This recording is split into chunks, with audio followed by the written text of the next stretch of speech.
Essaye de poser une question pour que ça... Et donc, Caroline, il y a une belle chanson berbère que les berbères nous ont chantée hier, devant le feu, et qui parle du chemin, la poussière du chemin, comment le chemin chemine, et comment on chemine sur le chemin, comment on traverse le désert et comment le désert nous traverse.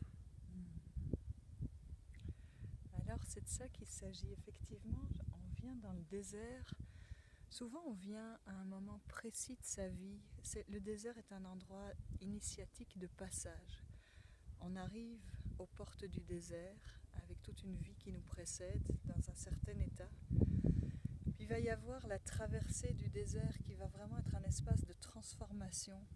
Et quand on entre dans le désert, on n'a aucune idée de comment nous allons être brassés, de comment ça va nous transformer, de comment les chemins vont se proposer à nous.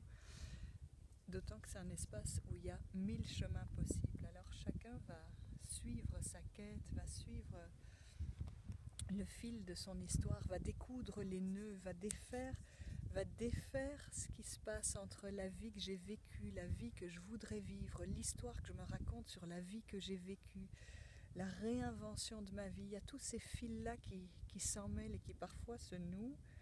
Et on va tirer les fils, on va recréer de l'espace entre tout ça pour sans doute y voir un peu plus clair. C'est un espace de clarté. La vision devient claire en fait dans le désert. Et le chemin qui est offert, c'est vraiment ce chemin des dunes. On va traverser des creux, aller toucher des fonds et puis on va remonter sur des sommets et avoir des nouvelles vues magnifiques. Alors c'est un peu ça, on va repasser à travers notre propre histoire, nos blessures, nos endroits d'ombre, mais pour aller juste les transcender, pour pouvoir remonter sur le haut de la dune et faire « waouh, c'est parce qu'il y a ce creux-là qu'il y a aussi ce sommet-là et ce paysage-là ». Alors nous marchons le désert, nous marchons notre quête, nous marchons notre légende personnelle, nous nous réinventons. Mais comme tu disais hier, le désert nous marche aussi. Il y a vraiment un espace où le mental est obligé de s'arrêter ici. C'est plus le mental, c'est plus le centre nerveux du cerveau qui va diriger la pensée, l'acte, le sentiment. On descend d'un étage et on arrive dans le cerveau du ventre.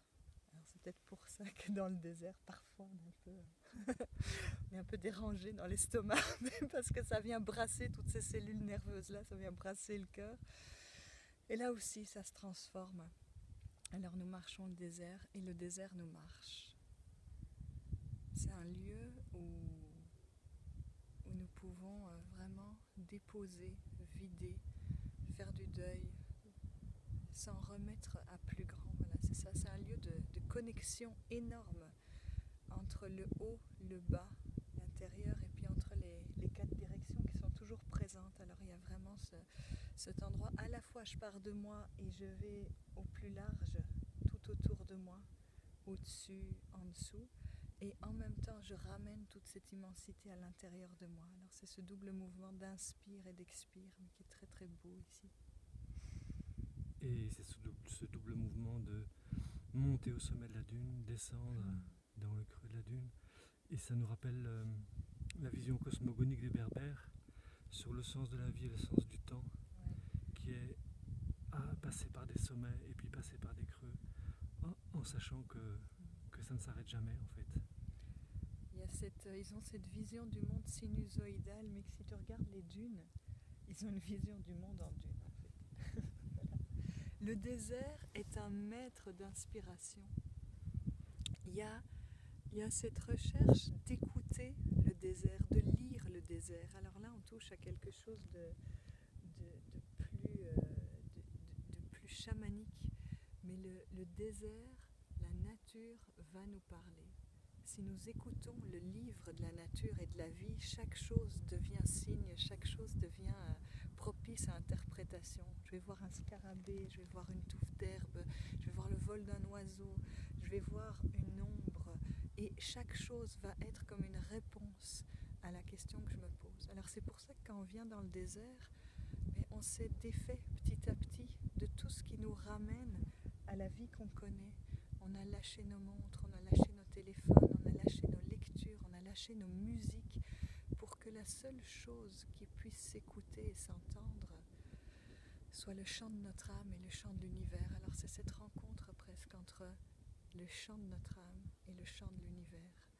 Et c'est ce dialogue-là qu'on vient trouver, qu'on vient chercher, qu'on vient apprivoiser dans le désert.